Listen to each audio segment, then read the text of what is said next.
Meus amigos, minhas amigas, para mais uma palestra aqui na União Espírita Cristã. Essa casa que mesmo à distância continua sendo nosso abrigo espiritual, nosso farol. Quero agradecer a oportunidade de estarmos aqui reunidos em nome de Jesus para falarmos desse dia importante, que é o aniversário do Livro dos Espíritos. E para iniciar, a gente trouxe aqui uma leitura do livro Doutrina de Luz, lição número 7, psicografia de Francisco Xavier, do Espírito Emmanuel, que diz o seguinte, e a leitura é: Reverenciando Kardec. Antes de Kardec, embora não nos faltasse a crença em Jesus, vivemos na Terra atribulados por flagelos da mente, quais os que expomos. O combate recíproco e incessante entre os discípulos do Evangelho, o cárcere das interpretações literais, o espírito de seita, a intransigência delituosa, a obsessão sem remédio, o anátema nas áreas da filosofia e da ciência, o cativeiro aos rituais, a dependência quase absoluta dos templos de pedra para as tarefas da edificação íntima, a preocupação de hegemonia religiosa, a tirania do medo ante as sombrias perspectivas do além-túmulo, o pavor da morte por suposto fim da vida. Depois de Kardec, porém, com a fé raciocinada nos ensinamentos de Jesus, o mundo encontra no Espiritismo evangélico benefícios incalculáveis, como sejam a libertação das consciências, a luz para o caminho espiritual, a dignificação do serviço ao próximo, o discernimento, o livre acesso ao estudo da lei de causa e efeito, com a reencarnação explicando as origens do sofrimento e as desigualdades sociais, o esclarecimento da mediunidade e a cura dos processos obsessivos, a certeza da vida após a morte, o intercâmbio com os entes queridos domiciliados no além, a seara da esperança, o clima da verdadeira compreensão humana, o lar da fraternidade entre todas as criaturas, a escola do conhecimento superior, desvendando as trilhas da evolução e a multiplicidade das moradas nos domínios do universo. Jesus, o amor, Kardec, o raciocínio, Jesus, o mestre, Kardec, o apóstolo. Seguir o Cristo de Deus com a luz que Allan Kardec acende em nossos corações é a norma renovadora que nos fará alcançar a sublimação do próprio Espírito, em louvor da vida maior. E é assim, com essa página iluminativa e calorosa de Chico Xavier e Emmanuel, convido a todos a nos unirmos em coração, em mente, em propósito, para que possamos juntos agradecer a oportunidade bendita, Senhor, de seu nome estarmos aqui reunidos, para falar de um livro, para falar de um ser, e para nós é um farol de raciocínio, de iluminação, de filosofia, de ciência e religiosidade. Que o Senhor possa nos abençoar, todos nós que estamos conectados na Tua seara, que estamos conectados na União Espírita Cristã, que nos alimenta a alma, como abrigo, escola, hospital, oficina, enfim, Mestre, o local que podemos nos reencontrar e matar a saudade de Ti. Que as Suas bênçãos possam cair no nosso lar, que possam se derramar na nossa vida pessoal, profissional, e assim, a cada dia, darmos mais um passo em direção a Ti, que é o caminho, a verdade e a vida. Fique conosco, Senhor, e nos abençoe hoje e sempre. Que assim seja. Então, meus irmãos, no último dia 19 de abril, nós comemoramos aqui com todos que estão nesse planeta mais uma data do lançamento do Livro dos Espíritos. E não poderia deixar de ser da gente falar um pouco desse livro, mas antes, como a própria leitura preparatória nos convida, fazemos uma reflexão de quem está por trás do desenvolvimento dessas obras, do desenvolvimento dessa obra, que é o Livro dos Espíritos, e como diz bem o título da nossa palestra, O Livro dos Imortais, porque é o livro para o Espírito, aquele que está aqui, vivendo de forma plena de imortalidade, que pode e tem oportunidade de encontrar a si mesmo, ampliar a sua consciência, ampliar os seus raciocínios sobre a vida, buscar um propósito, buscar um sentido na vida e assim conseguir se melhorar nessa vida, resistir à tentação do mal e ainda, quem sabe, domar as suas más tendências. Esse é o convite que esse livro nos faz, de fortificarmos a nossa vontade.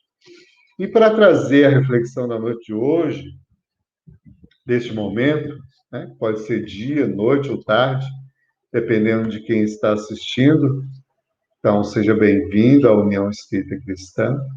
Nós trouxemos uma leitura de uma mensagem psicofônica de Divaldo Franco, através de Bezerra de Menezes, no dia 11 de novembro de 2001, que traz para nós esse compromisso do nosso coração, muito mais do que do nosso raciocínio, que às vezes é falho, por sermos ainda humanos e perfeitos, mas que traz luzes dessa relação de Jesus, de Kardec e dessa obra fenomenal que é o Livro dos Espíritos. Então eu convido a todos para que a gente possa mergulhar nessa mensagem de Bezerra, que é lindíssima e que se intitula Fidelidade a Jesus e a Kardec. E aí entendamos já o título não como um convite fechado numa caixa hermeticamente fechada, que nós só precisamos olhar para isso e nada mais. Mas a fidelidade a Jesus e a Kardec, não só no conhecimento trazido, mas nas experiências vividas, no resultado das suas experiências e de como esses dois espíritos, primeiro, o governador do planeta e segundo, o codificador da doutrina espírita e da primeira obra, né, do Livro dos Espíritos, como ter fidelidade a esses exemplos, aos passos deles, não para copiarmos, né, mas para que a gente possa se inspirar de que mesmo difícil não é impossível realizar o que precisamos realizar nessa vida. Esses dois, Jesus e Kardec, esses dois espíritos, um puro e ainda outro na sua jornada de perfeição, nos mostram que, apesar das dificuldades, apesar de todas as intempéries e desafios que a vida apresenta, vale a pena ser fiel a Deus. Vale a pena ser fiel à vontade do Pai. Pai esse que é misericordioso, amoroso e que nos envolve sempre com as suas leis divinas. E Bezerra começa fazendo uma contextualização. Ele começa assim: estes são dias semelhantes àqueles quando esteve na Terra, desenvolvendo seu ministério, o afável mestre Galileu. Roma assenhorava-se do mundo e a águia dominadora sobrevoava o cadáver das nações vencidas, nutrindo-se das vísceras em decomposição. Esse era o cenário da época em que Jesus reencarnava. É o cenário quando aquele mestre que nos deixou o exemplo, a manjedoura, vivenciou e experimentou. Roma era dominante e ela se alimentava, como nos diz Bezerra de Menezes, das vísceras das outras nações, do que sobrava, do que era morto, do que não mais prestava. E assim a gente percebe que nos dias atuais nós temos ainda hoje uma nação, ou algumas nações, que se alimentam dessas vísceras, como a águia que sobrevoa, como uma ave de rapina, uma ave, um abutre, que se alimenta das vísceras de outras nações. Nós vivemos isso hoje. Podemos fazer aí dentro das nossas reflexões, buscar a mente, qual seria essa nação, e fica muito fácil a gente perceber essa correlação que Bezerra de Menezes faz com os dias atuais. Mesmo essa mensagem sendo do ano de 2001, do final do ano de 2001, inaugurando, assim, mais um século, mais um milênio. E ele continua. Mesmo nessa situação, né, Bezerra continua. Vem Jesus e instaura o poder do amor, superando as contingências transitórias do poder da força. A sua mensagem penetra o sentimento humano e arrebanha milhões de vidas, que se oferecem em holocausto, desde Nero a Diocleciano, durante as 10 mais perversas perseguições, demonstrando que o amor supera todas as outras expressões de governança no mundo. Jesus, então, pelo olhar de Bezerra de Menezes, pelo sentimento de Bezerra de Menezes, inaugura uma nova forma de governar. Vem trazer realmente a sua titularidade, a sua conquista espiritual como governador do planeta. E demonstra que o amor tem mais força do que o poder. Porque saibamos, meu irmão, onde há disputa de poder, o amor passa longe. Às vezes a gente pode interpretar isso também como uma forma de amor, mas esse amor que Jesus traz, onde é possível compreender o inimigo, é possível compartilhar com aquele que não gostamos, é possível conviver com aqueles afetos. Quando há disputa de poder, nós passamos longe dessa postura íntima. E Bezerra continua. A partir de Constantino, com a oficialização do pensamento cristão, junto ao poder temporal que mais tarde seria transformado em doutrina do Estado, a mensagem de Jesus empalidece, perdendo seu brilho e significado para entorpecer-se numa trágica organização política e econômica, que destinderá o caos e o fortúnio sobre a terra por vários séculos. E a gente tem a capacidade, como nos diz Bezerra, de pegar toda essa mensagem, toda essa constituição baseada no amor de Deus e deturpá-la de uma forma em que nós usamos a sua vida, o seu legado, a sua herança, o seu evangelho para trazer uma história trágica contada pela humanidade.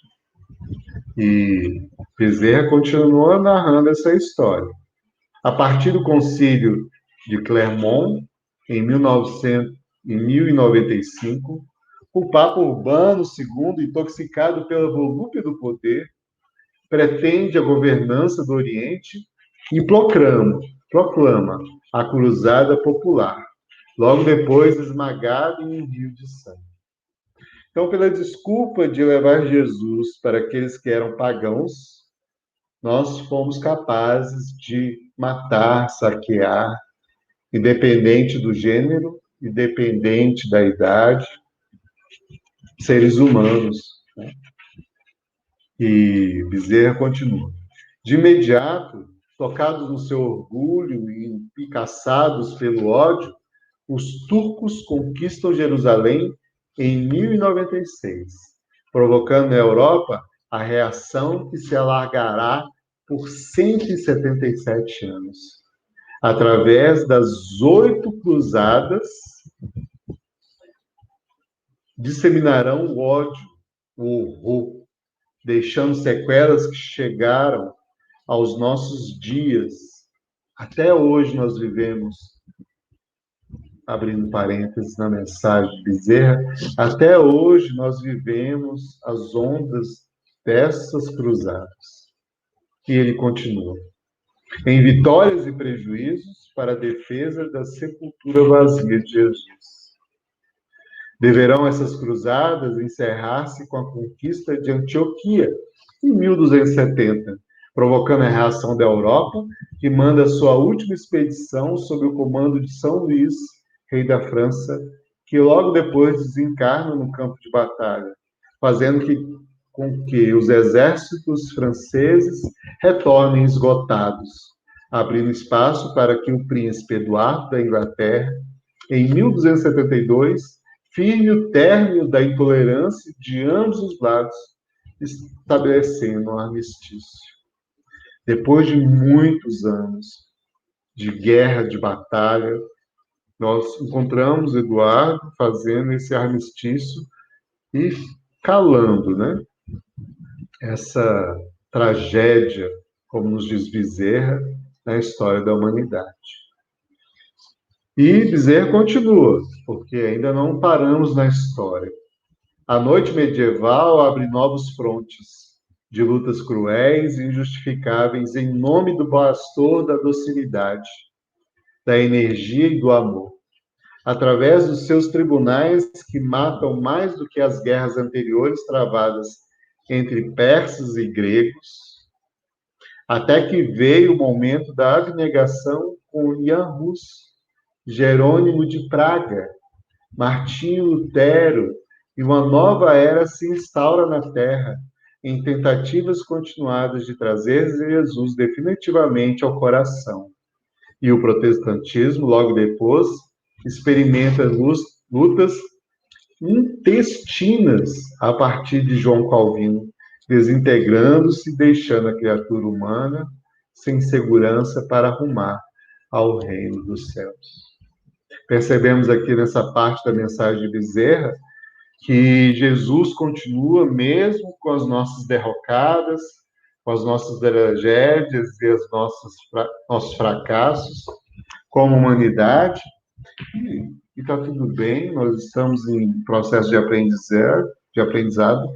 Nós vemos que tenta se inaugurar, né, com muita abnegação de Jan Hus, que sabemos que é a reencarnação de Kardec, que é precursor de Martinho Lutero. E Jesus tenta e faz várias tentativas para trazer ao coração do homem, ao nosso coração, as luzes do Evangelho, né? E Bezerra continua.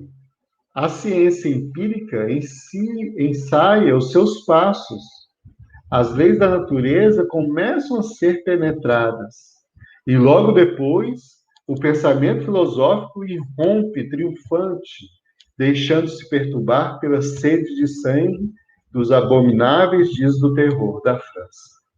Amantes dos ideais da liberdade, da igualdade, da fraternidade, sendo coagidos por esses tormentosos dias com a chegada do Corso, que propõe uma nova era e traz Deus de volta à cultura francesa, mediante uma concordata firmada com o Vaticano em 1802. Olha só o esforço do nosso Mestre Jesus de fazer com que a gente perceba o seu caminho, possa beber da sua fonte de água viva, como nos traz Bezerra. Fascinado pelo poder temporal, Napoleão Bonaparte começa a conquistar a Europa no desequilíbrio de erguer novos estados, quando se reencarna Allan Kardec. Mesmo na sua missão, nos diz aqui Bezerra de Menezes, mesmo na sua missão de preparar o terreno para Kardec reencarnar, e que na França surgem as luzes da doutrina espírita, do Consolador prometido por Jesus, Mesmo com o fracasso de Napoleão, a missão de trazer o espiritismo, ela avança. Com a missão, então, nos diz Bezerra, de restaurar, Kardec tem, na sua plenitude, o Evangelho de Jesus e trazer a mensagem pulcra, conforme pregada em vida pelo incomparável Rabi e pelos seus primeiros apóstolos. Então, a missão da doutrina espírita é resgatar aquele cotidiano dos primeiros dias do cristianismo. Resgatar a partilha do pão, mesmo aquele pão seco, aquele vinho quase azedo, aquela água às vezes insípida, mesmo com toda aquela dificuldade dos primeiros anos do cristianismo, Jesus tenta resgatar aquele momento. Não porque eram momentos fáceis, né, de serem vividos, de serem experimentados, não, pelo contrário. Mas que ali, naqueles primeiros apóstolos, mesmo com as suas inferioridades, com as suas imperfeições, com as suas vulnerabilidades, eles estavam ali com o mesmo objetivo de trazer o reino dos céus para o coração dos homens. Então, muito mais do que só lançar luzes ao nosso cérebro, ao nosso raciocínio, Kardec vem em missão postada pelo próprio Jesus em suas mãos, para que trouxesse novamente esse sentimento de pertencimento, de glorificação, de sacrifício por essa causa. E Bezerra continua. Paris é cidade-luz intelectual e será aí que o sol do espiritismo irá brilhar, restaurando a ética moral do Evangelho e suportando os camartelos da ciência autodenominada materialista.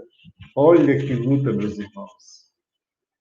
Da filosofia cínica, continuou Bezerra, e pessimista, conseguindo superá-los e abrindo espaço para que o amor pudesse vicejar no coração das criaturas humanas.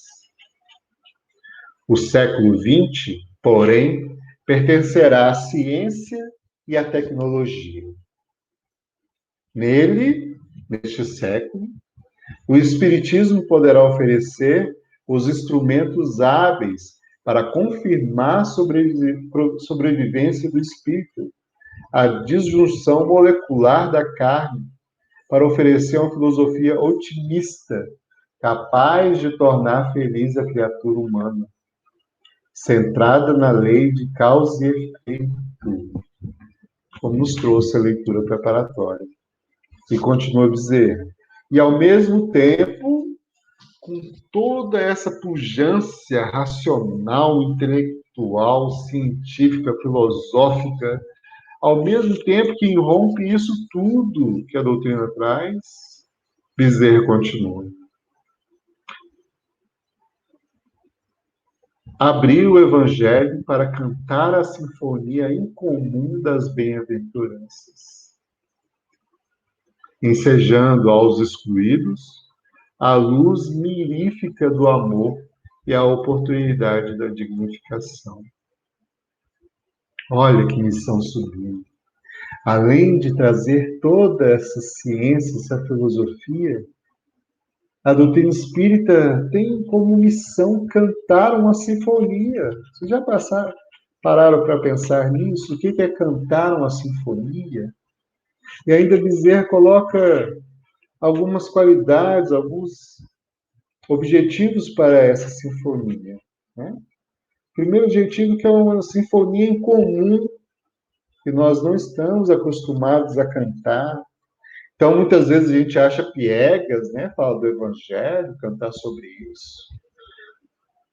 ou falar das bem-aventuranças, ou do Sermão do Monte, onde estão incluídas essas bem-aventuranças, mas é só nesse cantar dessa sinfonia em comum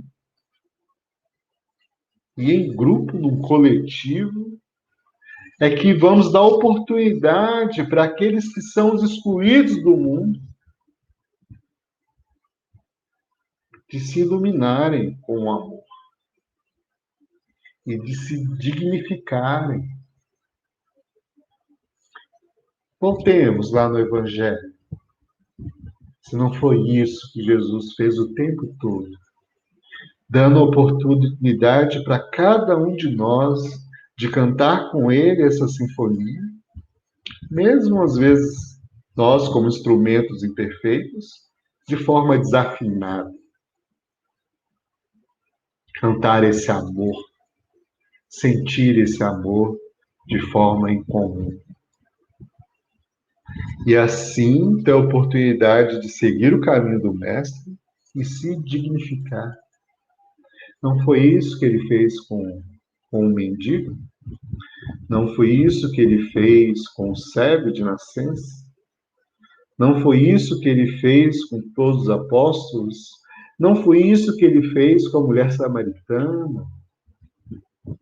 Não foi isso que ele fez com todos aqueles que abrem o seu coração em verdade para que ele possa tocar e fazer uma fonte de água viva brotar desse coração que se entrega? É essa a proposta. E que Bezerra escreve de uma forma e fala de uma forma tão brilhante. Mas ainda os desafios não acabaram, continuei. Mas o planeta terrestre é de provas e expiações. Olha que importante contextualização que ele faz. Nós estamos num planeta de provas e expiações, que, de acordo com o próprio Espírito de Verdade e o desenvolvimento da codificação de Kardec, nós vamos perceber que é um mundo ainda onde predomina o mal nos corações. Né? E Bezerra continua.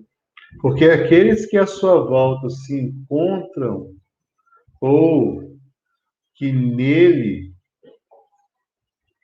estão reencarnados, ainda somos espíritos inferiores, inevitavelmente conduzidos pela lei do progresso, e rumamos na direção da plenitude, erguendo a nossa terra-mãe à condição de mundo de regeneração.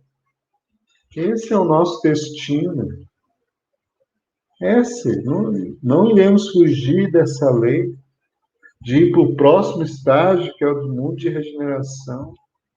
E como isso deixa a nossa vida mais leve, saber dessa condição espiritual de seres imperfeitos que somos. Isso tira máscaras, isso tira comportamentos nada naturais, superficiais, que não acrescentam nada à nossa jornada.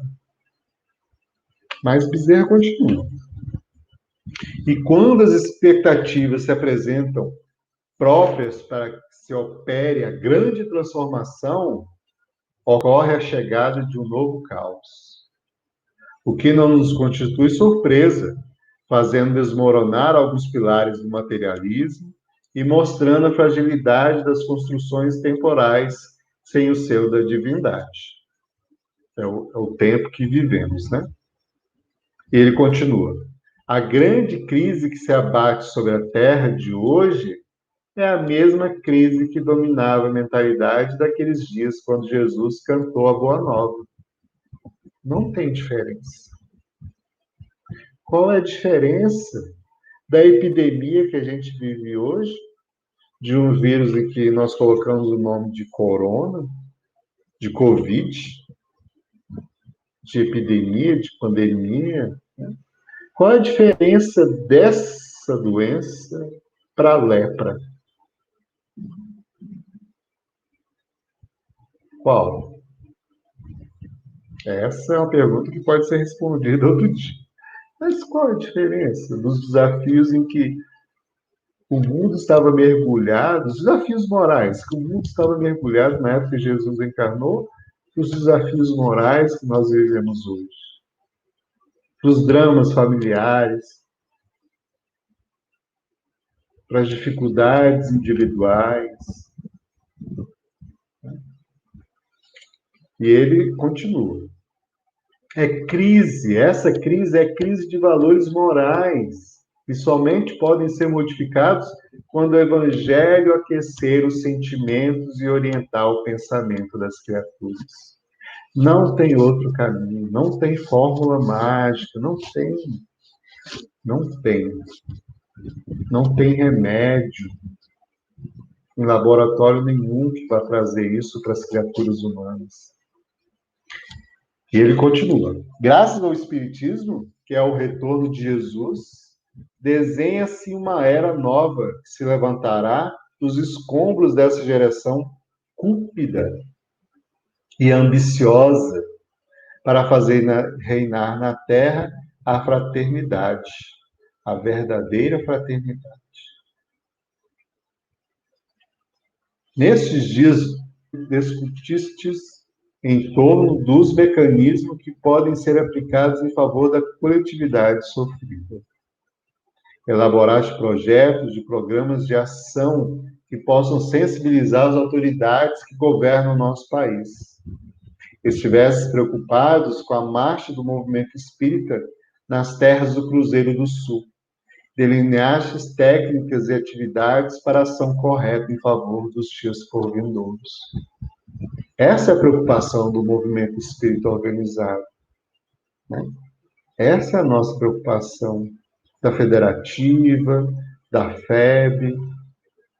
Não nos esqueçamos, porém, ele falando, né? Mesmo preocupado com isso tudo, não nos esqueçamos, porém, desse trabalho extraordinário junto à criatura humana em si mesma. Então, o que Bezerra está falando para nós? Não adianta a gente fazer esse trabalho todo no externo para, de forma às vezes até ufanista, tentar salvar o Cruzeiro do Sul, né? Essa terra do Cruzeiro do Sul, se a gente não fizer esse trabalho nós mesmos. Olha que profundo. Pensemos no ser coletivo, que é a sociedade, mas não olvidemos os pequenos gestos de amor, de beneficência, de perdão, de caridade, para com aqueles que vivem conosco na intimidade do nosso lar, aqueles com quem nos relacionamos no trabalho que dá dignidade, no grupo social, quando todos cá e aí estejamos situados para evoluir. Olha que chamamento de dizer. Não nos esqueçamos da família. É difícil? Eu que estou encarnado digo que é muito difícil. Quantas vezes a gente tropeça? Quantas vezes a gente esquece tudo isso que a gente aprende e, no bom popular, a gente mete o pé na jaca. É levantar a cabeça, se arrepender, espiar e reparar. Para isso que estamos aqui, para evoluir. E Bezerra continua, que nos vossos trabalhos respeitáveis e elaborados, com empenho e abnegação, o ser humano em si tenha regime de urgência. Que nos voltemos todos para a criatura humana, insegura, aturdida, que segue sem qualquer segurança e sem o norte para onde encaminhar-se. Meus filhos, necessitamos voltar a Jesus. Não nos esqueçamos em momento algum de que a adesão à proposta espírita é compromisso de autoiluminação. E não só de iluminação do outro, da família, do trabalho. Isso é consequência. Fidelidade a Jesus e a Kardec É a proposta de sempre, e aí eu atualizo a mensagem, nestes 164 anos de divulgação da abençoada doutrina espírita. Fiéis aos postulados da codificação, demos direito aos outros de se movimentarem nos níveis de consciência em que se encontram, sem nos perturbarmos com qualquer expressão aguerrida de combate ou destruição. O Senhor não deseja a morte do pecador, mas o desaparecimento do pecado. Vós, como nós outros, que amais a Jesus, olha que lindo isso, aceita que amamos a Jesus, que temos saudade dele. Como não amar um ser que cuida da nossa evolução com amor incondicional desde quando a gente iniciou lá nos minerais? Como não amar? De encarnação em encarnação, passando por um programa de amor, de evolução, como não amar esse ser? E como não sentir falta dele, principalmente quando estamos mergulhados na carne? E tá tudo bem. Então, nós que amamos Jesus, esculpiu em vosso espírito, avançando com segurança para os dias de amanhã e aprendendo com as experiências do cotidiano e não repetir o equívoco. E quando esses ocorram, a vos levantardes, seguindo confiantes, porque se hoje é o nosso dia, amanhã é o momento da nossa paz.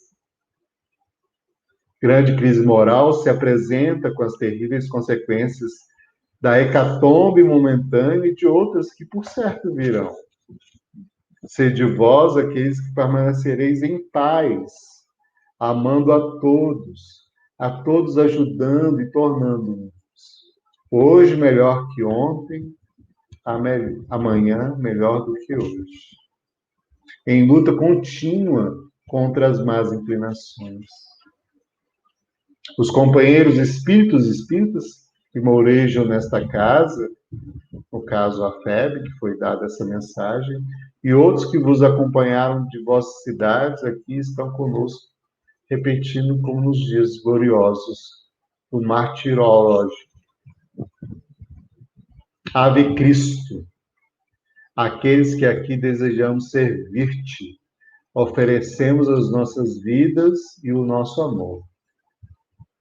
Esse era o lema dos primeiros cristãos. Esse é o lema do Livro dos Imortais. É bradar com o coração e com a alma esse Ave Cristo, para que a gente possa perceber, primeiro de tudo, esse amor inesgotável, abundante, que basta a gente fazer um mínimo movimento de alma e que se apresenta para nos alimentar, para matar a nossa sede, a nossa fome. E esse poço de abundância, de amor, foi inaugurado nessa terra para ser rediviva e ser regada através de um livro dos imortais, que, por si só, é apenas um livro. Se não fosse toda a história contida ali por Hippolyte Léon Denis Rivaio, se não fosse a história desse homem, desse ser que aceitou essa missão de trazer o Consolador prometido para essa terra, ainda de miséria, de dor, de sofrimento, de mal, mas de esperança também, de renovação, de luminosidades, de amorosidades. É nessa terra que reencarna, através do Livro dos Imortais, o Consolador prometido. Então, quando folhearmos cada página, quando estivermos lendo cada frase, cada signo, cada símbolo, cada pergunta, resposta desse livro, que possamos mergulhar não só naquele conhecimento que está ali, mas naquela vida que foi sacrificada para que pudesse ressuscitar o Consolador prometido. E esse convite que o Livro dos Espíritos nos faz, meus irmãos, que deixemos ressuscitar na nossa alma, no nosso coração, esse amor. Esse amor que vivemos um tempo atrás e que precisamos reviver para fazer glorificar nessa terra o poder, a glória e o amor de Jesus. Que possamos assim, com essa mensagem do carinhoso Bezerra, do vovô Bezerra, para muitos de nós que desde pequeno acompanhamos as suas mensagens e também o seu exemplo de vida, que possamos vislumbrar na doutrina espírita esse Consolador e nos relacionarmos com ele, não usufruirmos apenas do material que está escrito no livro, mas nos relacionarmos com essa amorosidade que está ali representada pelo próprio Jesus, por Kardec, por todos aqueles que sacrificaram as suas vidas, os seus nomes, para que pudesse trazer na França de 1857 este farol, que é um marco da nossa transição planetária, do início da nossa transição planetária para um mundo melhor, um pouco menos de mal nos nossos corações. Então é com essa mensagem que nós agradecemos Kardec por ter vivido o que viveu, por ter passado pelo que passou, por ter sido humano e ter trazido para nós esse livro. Esse livro que é lido não só por quem está encarnado, mas por quem está desencarnado também. Que o estuda, que reflete e que pode, assim, perceber uma vida que pode ser vivida com mais leveza, com mais dignidade. Que essa mensagem de Bezerra possa tocar os nossos corações e, assim, abrir um campo fértil para que essas pérolas luminosas do Evangelho de Jesus possam frutificar, criar raízes e virarem árvores frondosas e que deem muitos mais frutos. Que a paz do Mestre possa desenvolver hoje sim. E para encerrarmos,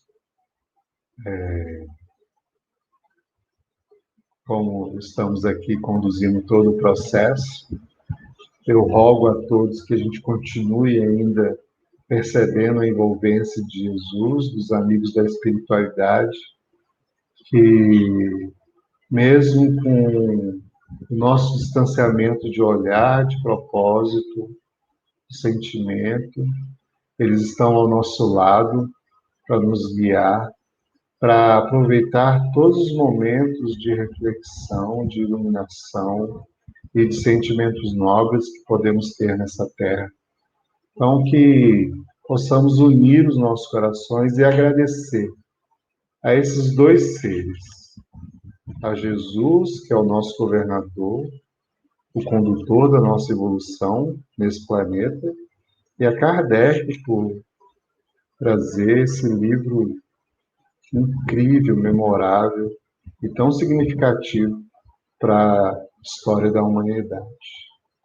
Então é assim, Senhor, com os nossos corações envolvidos por toda essa gratidão, por todo esse sentimento de aconchego, de companheirismo, de não solitude, que agradecemos, Mestre, por tudo que faz pela humanidade, mas principalmente por cada um de nós, seres humanos, ainda em jornada da perfeição. Que o Senhor possa abençoar a União Espírita Cristã, todos os seus trabalhadores, que possamos ter força, Senhor, para manter de pé essa proposta da doutrina espírita de trazer o Consolador prometido, que possamos consolar, Senhor, então, em Teu nome, hoje, agora e sempre. Obrigado, então, meus irmãos, que nos acompanharam até aqui e que possamos continuar as atividades da UEC, pertencendo, mesmo virtualmente, a esse grande coração. Obrigado